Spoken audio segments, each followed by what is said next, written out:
Je lis du livre de Luc chapitre 1, verset 14 qui suit. Il sera pour toi un sujet de joie et d'allégresse, et plusieurs se réjouiront de sa naissance.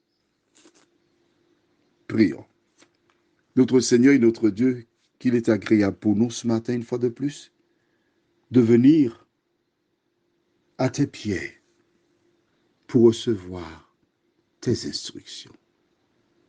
Avant de commencer notre journée, nous tournons nos regards vers toi en te disant, Seigneur, nous reconnaissons que tu es notre Dieu, notre Père, celui qui veille sur nous. Alors que cette journée est entamée, merci de nous diriger dans toute la vérité. Et que chaque jour nous puissions vivre pour toi et en toi.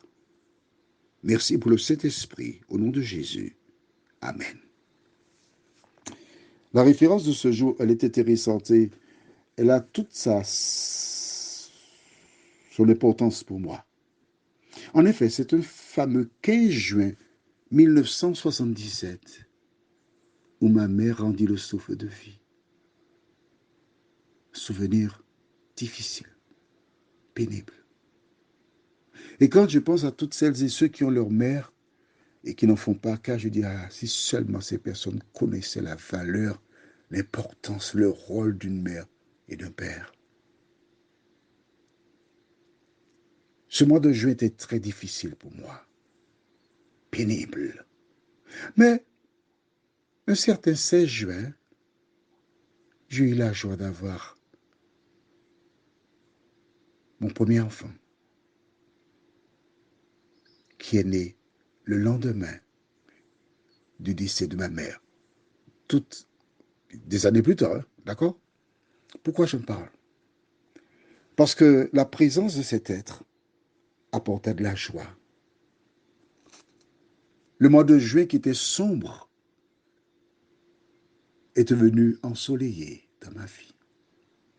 Mais quand l'ange dit que cet enfant sera une source de joie pour beaucoup, il indique qu'il sera celui qui marquera quelque chose d'exceptionnel.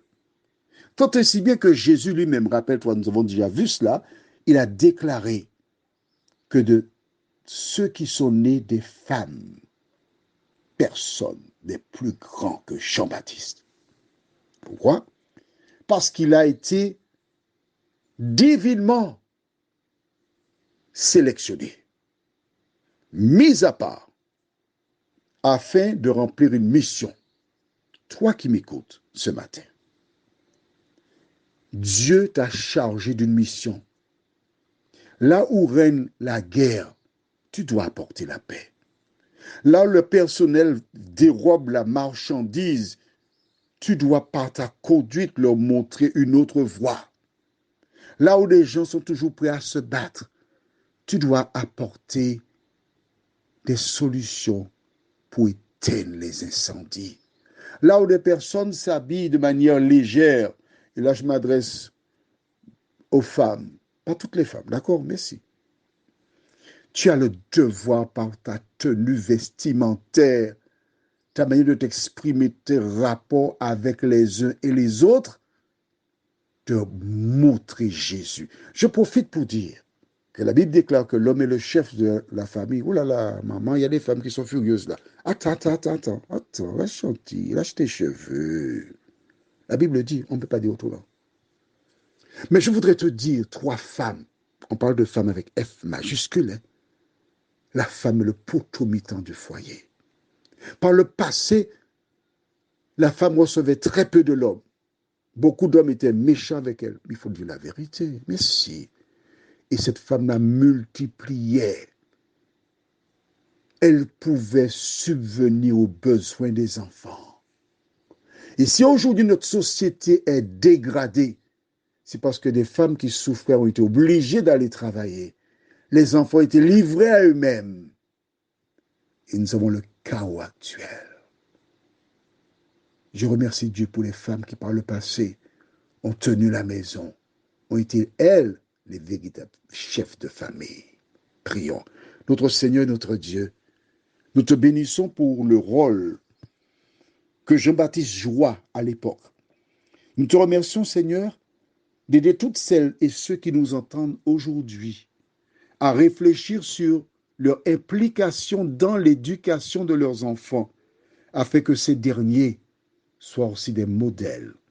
Fais-nous du bien. Garde-nous dans ta paix, dans ta grâce, et que le Saint-Esprit nous accompagne.